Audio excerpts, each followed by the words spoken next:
원영석 변호사 나오셨습니다. 예, 반갑습니다. 이영풍 기자 나오셨습니다. 안녕하십니까? 네. 그 부산에 왜 김영호 같은 자가 그래 아직도 총선 한번 말아먹었으면 됐지.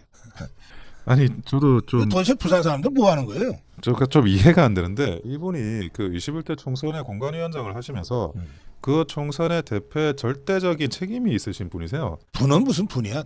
이런 걸. 그 전에도 그 뭐 그럴 듯한 뭐 뭔가 정의로운 그 말 몇 번 하고 뭐 쓴소리 몇 번 하고 그리고 공관위 뭐 위원장 하면 뭘 좀 잘할 것처럼 그러다가 뭐 하나도 기본적인 공관위를 어떻게 운영을 할 만한 능력도 안 되고 실력도 안 되는 그런 분이셨거든요. 그래서 이상하게 공관위 운영하고 그냥 그렇게 지금 총선이 다 망가져 버렸습니다. 근데 이분을 다시 불러가지고 뭘 전력 전술을 듣는다라는 게 제가 이해가 안 되고, 근데 제가 한 가지 분명하게 제가 말씀드리면 국민의힘 그러니까 보수당이 망한 게 냉정하게 이야기하면 이런 원로들 때문이에요. 무슨 말이냐면 그 과거의 보수당은 엘리트와 토호들이 있지만 그런 연합체 형식이 있었지만 엘리트가 우위에 서는 당이었습니다.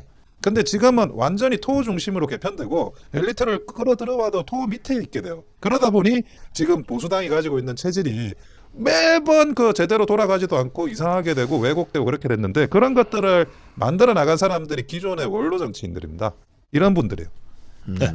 그저 1월 10일 날 그 일본 아사히 신문 인터뷰한 걸 보면은 윤석열 대통령의 어떤 문제가 뭐 술, 말, 뭐 성질 뭐 이런 식으로 인터뷰를 한 게 있던데요. 사실 그 인터뷰 나온 시점 1월 10일 아닙니까? 1월 15일 날 윤석열 대통령 2차 체포영장 집행된 날이거든요. 그러니까 굉장히 대통령이 위기에 처했을 때, 아니 우파 정당의 보수 원로라면은 이 문제에 대해서 문제점이 뭔지를 짚어주고 해안을 이렇게 드러내도 정말 이 부족할 지경인데, 어떻게 대놓고 그렇게 위기에 처한 대통령을 저런 식으로 씹어 돌릴 수 있는지 참 정말 실망스럽게 짝이 없습니다. 그리고 과거에 박근혜 대통령 그때 탄핵 때 이 보수 원로라는 분들이 문재인 정부에 대해서 물개박수 치고, 그리고 뭘 잘못했다 가가지고 뭐 우는 듯이 그 언론하고 인터뷰하고. 그때 이 김영호라는 자가 제일 먼저 탈당하고 도망갔어요. 박근혜 대통령 탄핵 때. 아니 제가 어제도 이제 부산을 다녀왔는데요. 네. 이게 다 이 문제의 원인을 짚어서 가보면 누굴 만나느냐, 문재인을 만나게 돼 있어요. 그리고 문재인이 나온 고등학교가 부산 경남고등학교 아닙니까? 그 시기에 부산고등학교, 경남고등학교는 뭐 이 공부 잘하는 사람들이 많이 간 고등학교잖아요. 지역의 명문고등학교. 그 어떤 일종의 카르텔이 있는 거예요. 김영호도 경남고등학교 아닙니까? 그러니까 문재인이 대통령 될 때 아까 말씀하신 것처럼 물개박수 쳤던 사람들 상당수가 부산에서 뭐 좀 자, 그런 경우가 있는 것 같습니다. 이 쓰레기 같은 김영호 얘기 이쯤 합시다. 예, 여러분들이 항의 전화를 좀 해서 적어도 이 책임당원들은 좀 적극적으로 당 내에 이런 황당한 이 미친 짓이 벌어지고 있으니까 여러분들 저지시켜 주시기 바랍니다. 조금 전에 우리 영풍 기자 어제 부산 갔습니까? 예, 부산 다녀왔습니다. 예, 부산 집회는 어제도 있었죠. 토요일 날 네. 부산역 집회가 있었고, 그렇죠. 토요일 날 있었죠. 예, 일요일 날 서면 그리고 광복동 집회가 있었습니다. 예. 네, 어땠습니까? 부산 집회는 사실 이제 어제 그 토요일 날 동대구역 집회가 있었기 때문에 네. 많은 분들이 저한테도 뭐 이 문자 보내는 분들이 있었습니다. 저 동대구에 가야 되니까 부산역에서 못 만나더라도 실망하지 마시라고. 근데 의외로 가보니까 부산역에 많이 오셨어요. 분들이 제가 보는데 굉장히 많이 오셨어요. 그래서 깜짝 놀랐고, 서면에는 이 젊은 친구들 12030 예, 1230 세대. 젊은 친구들이 많이 왔고, 광복동에는 좀 중년 이상의 선배님들이 많이 오셨습니다. 그런데 그분들이 이제 주장하시는 것 중에 가장 큰 거는 윤석열 대통령은 억울하다. 윤석열 대통령을 살려내야 된다 일단. 그리고 조기 대선이라 이런 헛소리 하지 마라. 그런 이야기들 많이 하시더라고요. 예, 원영수 변호사. 근데 이게 계속 뭐 우리가 이번에 그 체포되면 기가 꺾일 거다, 구속되면 기가 꺾일 거다, 뭐 탄핵 소추되면 기가 꺾일 거다, 계속 그런 이야기가 많이 있었어요. 그런데 매번 그 타이밍마다 절대 이 우리 자유우파 국민들이 기가 꺾이지 않고 더 세지고 있습니다. 불에다가 기름을 붓는 것처럼 점점 활활 타오르고 있어요. 네. 그래서 지금 뭐 부산에서도 저는 굉장히 그 많은 사람들이 모였지만 제가 보니까 거기서 끝나는 게 아니겠더라고요. 이 기세가. 그러니까 대구에 역대 대구에서 일어났던 집회 중에 가장 많은 사상 최대의 인원수가 또 집회를 하셨다고 하더라고요. 제가 볼 때 딱 봐도 100만입니다. 제가 볼 때 딱 봐도 100만인데 이 기세가 쭉쭉 상경을 할 것이다. 저는 그렇게 봅니다. 예. 네. 그 광화문 집회도 더 많이 모였고 그리고 전국 각지에서 이제 사실은 형편이 안 돼서 광화문에 못 나오셨던 분들이 지역 집회에 다 나오시거든요.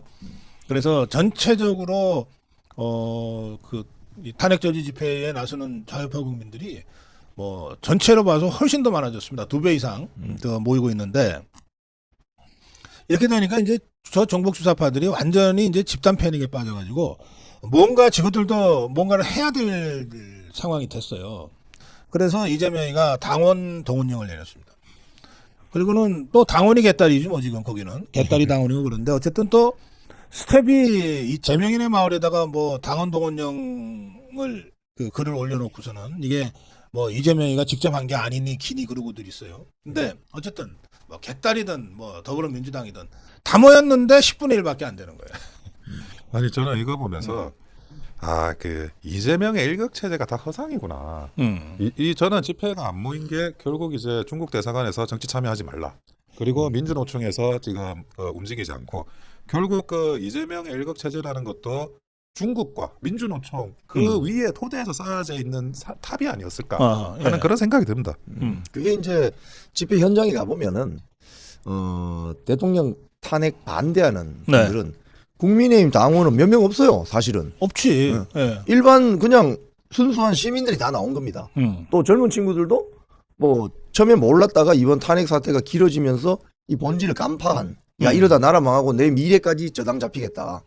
그런 염려와 나라 생각 때문에 나온 것이지 예. 내가 무슨 조직원이라서 나온 게 아니에요. 그래서 민노총이나 정북 주사파 조직이나 이재명 뭐 개딸들이 절대 이걸 넘어설 수 없는 완전 현실을 보여주는 거죠. 이 우리 자유파 집회 가면 이런 광경들을 그 드물지 않게 봅니다. 예, 집회 중에 우연히 만난 거야 친구를. 너도 나왔냐? 너도 우파였어? 뭐 그동안 이른바 샤이 우파들이 굉장히 많았는데 이제 더 이상 자유우파는 샤이가 아니에요. 당당하게 자기 얘기를 하는 거죠. 그러니까 지금 말씀하신 대로 조직되지 않았기 때문에 야 나가자 이게 그 커뮤니티에서 서로 동료는 하지만 그냥 나가는 거예요. 나갔는데 현장에서 보는 거야. 그게 반가운 사람. 그게 또 이런 게 있습니다. 네. 처음에는 개인적으로 나갔는데 거기서 한두 명 만나기 시작해요. 네. 그러면 다음 주 또 나오자 해가지고 그렇지. 계속 수가 불어납니다. 그렇지. 근데 거기서 그거는- 커뮤니티가 만들어지는 거예요. 그거는 본인이 좋아서 나오는 거기 때문에 네. 민노총이 뭐 지침 내려서 나가라고 그런 게 아니거든요. 그냥 뭐 민노총은 잠바도 같이 입고 나오잖아요. 근데 여기는 다 개인적으로 알아서 데리고 나오고 심지어 강아지까지 끌고 나옵니다. 그래서 그 사실은 오늘 그러니까 이번 주 광주 집회를 다들 관심 있게 보고 있어요. 저는 그 울산 지역에 아주 좀 특별한 요청이 있어서 이번 주 토요일은 광화문 취재를 갔다가 울산으로 가지만 다들 광주 집회가 과연 얼마나 모이겠냐 지금 이거 관심 갖고 있습니다. 그런데 제가 들은 바로는 광주에서 우파들이 모인다? 그럼 우리도 해야지. 처음엔 그랬어요, 좌파들이. 그런데 좌파 안에서 야, 근데 우리가 저 광주에서 하는데 우파 집회보다 쪽수가 적으면 이거 어떡하냐 이거. 근데 너 자신은 있냐? 그래가지고 지금 이것들이 광주에서도 쪽수로 밀리면은 진짜 자기들 끝이니까 이거 지금 겁이 나서 집회를 안 하는 쪽으로 지금 이 얘기들이 가고 있는 것 같아요. 아직 최종 결정은 안 됐는데. 지금은 그 탄핵 반대 집회는 사람들이 얼굴 다 까고 그리고 이제 다 뭐 아까 말씀하신 것처럼 아는 사람 아니 얼굴 알아야 아는 사람인지 알잖아요. 그러면서 서로 소통하면서 커뮤니티에 가는데 오히려 그 좌파 집회가 마스크를 끼잖아요. 그 CIA 신고가 먹혔는지 모르겠지만 좌파 집회에서는 오히려 얼굴을 안 내밀려고 하는데 근데 그것이 지금 아까 박사님 말씀하신 것처럼 광주에서도 그러면 그런 영향을 받은 게 아닌가 하는 생각이 당연하죠. 들어요. 그렇죠. 뭐 그 광주 분들도 미국 가야 될 거 아닙니까? 미국 가야 되잖아요. 공부하러 가려면 미국 가야 되고 여행도 가야 되고 그런데 그 지금 광화문 광화문 앞에서 하는 좌파 집회. 예. 그러니까 거기 가보면 죄송합니다. 지금 목이 좀 가서 깃발들을 보면 알 수 있어요. 깃발들. 일단은 사람 수가 적으니까 깃발을 큰 걸 들고 다니죠. 그 깃발이 어떤 깃발인가 찬찬히 보면은 주로 뭐 심지어 팔레스타인 깃발까지 있더라고요.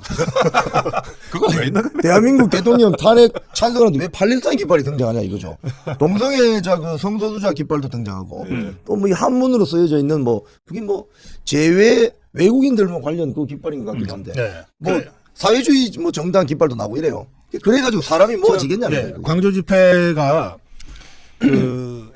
지금 허가가 안 나와서 좀 어렵다는 말씀들을 몇 분이 하시는데 이게 이렇습니다. 제가 그 동대구역에 가서 그 손현보 목사님하고 인터뷰하면서 제가 직접 여쭤봤어요. 그리고 아까 우리가 인터뷰 영상 보내드렸잖아요. 거기 설명을 하셨는데 뭐냐면 그 일테면은 시청 우리 서울의 시청의 시청역 앞에 광장 있잖아요. 그 광장에서 집회를 하려 그러면 서울시가 허가를 해줘야 돼.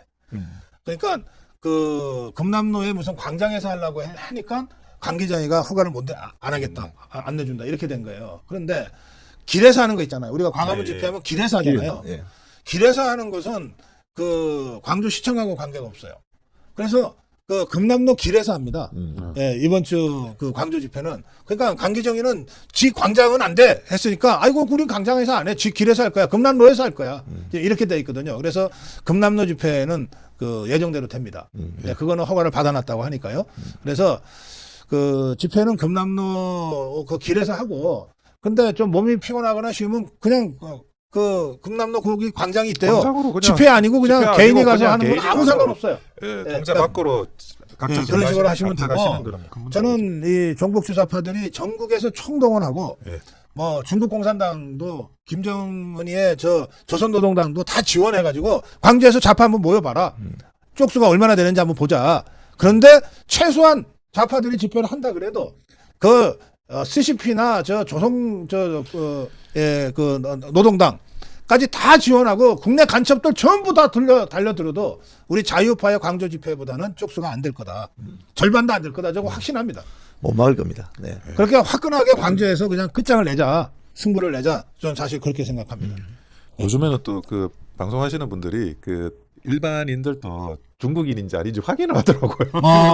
좌파 집회 가가지고 막 모르는 척 해가지고 와서 예. 쉽지 않을 것 같습니다. 그래서 자, 윤석열 대통령 지지율 아투 조사에서 48 나왔고요. 예. 그리고 헌재 못 믿겠다가 믿겠다보다 더 많습니다. 이제 49대 45입니다. 그리고 진짜 중요한 게 헌재 변론에 관심이 있다. 92%.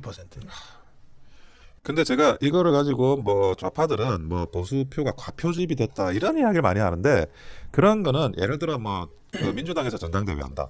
뭐 국민의힘 아무 이슈가 없는데 국민의힘에서 전당대회 한다. 그러면 그 좌파 과표집, 우파 과표집 이런 게 발생할 수 있어요. 근데 그게 아니라 좌우가 대치되는 전선이 있는 케이스에서는 그건 과표집이 아니라 중도가 옮겨간 겁니다.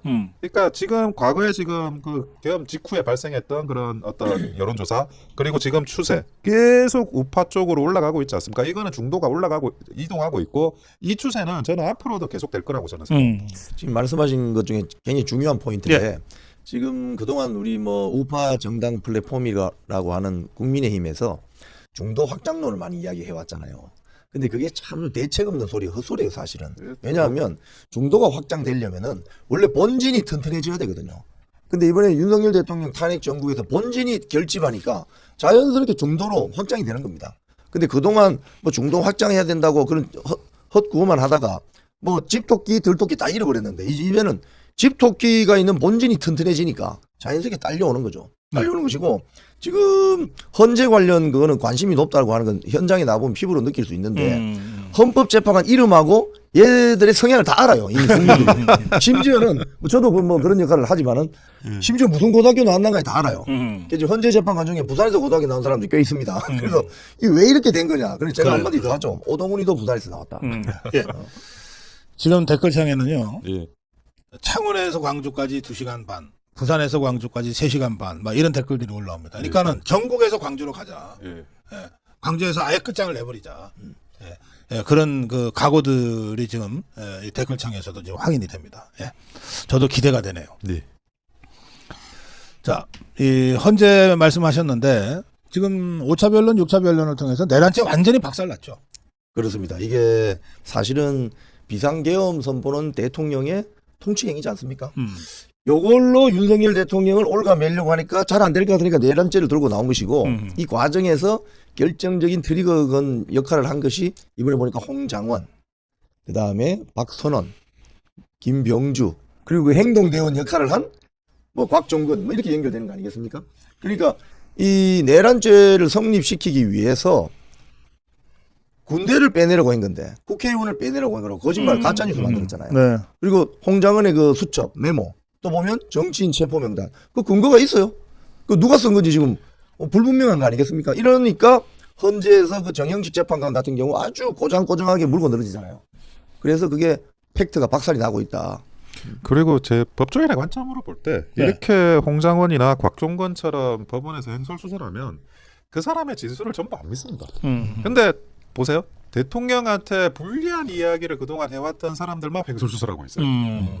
아니 그 이진우 수방사 사령관이나 아니면 김현태 그 707 특임 단장이나 이런 분들은 굉장히 일관적으로 진술을 하지 않아요. 또 여인영 사령관. 예, 예. 체포 지시가 없었다고. 그런데 애매하게 자꾸 뭐 돌리고 말 바꾸고 전 국민을 상대로 국어 능력 테스트하고 있는 이 곽종근 이런 사람들. 이거는 자기가 지금 거짓말을 많이 했기 때문에 발생하는 현상입니다. 자, 그 마지막 주제인데요. 그 헌재가 이 형사소송법을 준용한다라고 하는 게 법에 돼 있어요.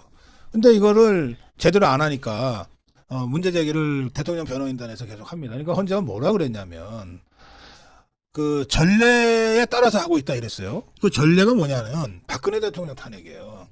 그 제가 아까 논평을 하기를 그러니까 박근혜 대통령 탄핵을 개판으로 했다는 것을 이 자들이 자백한 거다. 잘못된 전례라면 고쳐야지. 어떻게 박근혜 대통령 때 완전히 잘못 그 심리를 해갖고서 개판으로 했다는 것을 이번에도 그대로 하겠다고 지금 스스로 자백하고 있는 것 아니냐.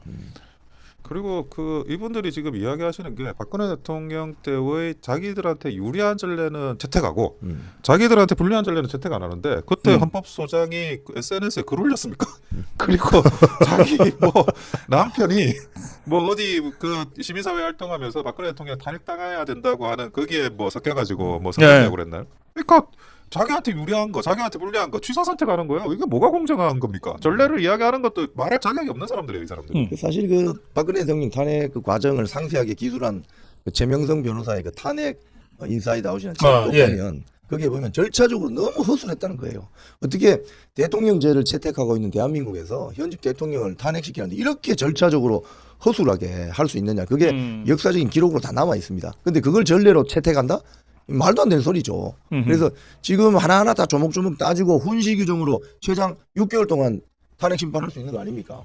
훈시 규정이기 때문에 더 할 수도 있어요. 근데 왜 이렇게 서두르냐? 말씀하신 것처럼 문영배, 이미선 4월달 나가야 되잖아요. 그리고 그들의 SNS 계정이나 뭐 여동생, 남편 네트워크를 보면 뭐 주식 뭐 다 나옵니다. 그러니까 이걸 지금 정치 고관여층만 아는 게 아니고 국민 대부분이 알아요, 이제. 그래서 구체적인 이름, 그들의 행적을 다 알기 때문에 헌재가 만약에 윤석열 대통령을 무리하게 파면시킨다면 이건 도저히 받아들일 수 없다. 이런 어떤 여론이 굳어지는 거죠. 예, 지금 헌재가 초시계까지 갖다 놓고 재판을 한다는데, 자, 저도 뭐 대통령 후보 이 선거 토론까지 뭐 해봤습니다. KBS 이런 데서요. 거기 초시계 갔다나요. 근데 대통령 후보 토론회조차도 약간의 그 융통성은 있어요.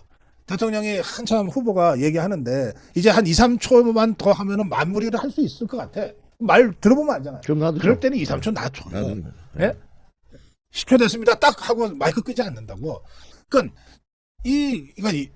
그러니까 대통령 선거 토론까지도 그렇게 하는데 이것들이 뭐라고 지금 초조한 거죠. 예? 네, 초조한 거죠. 헌재가 지금 굉장히 초조해진 겁니다.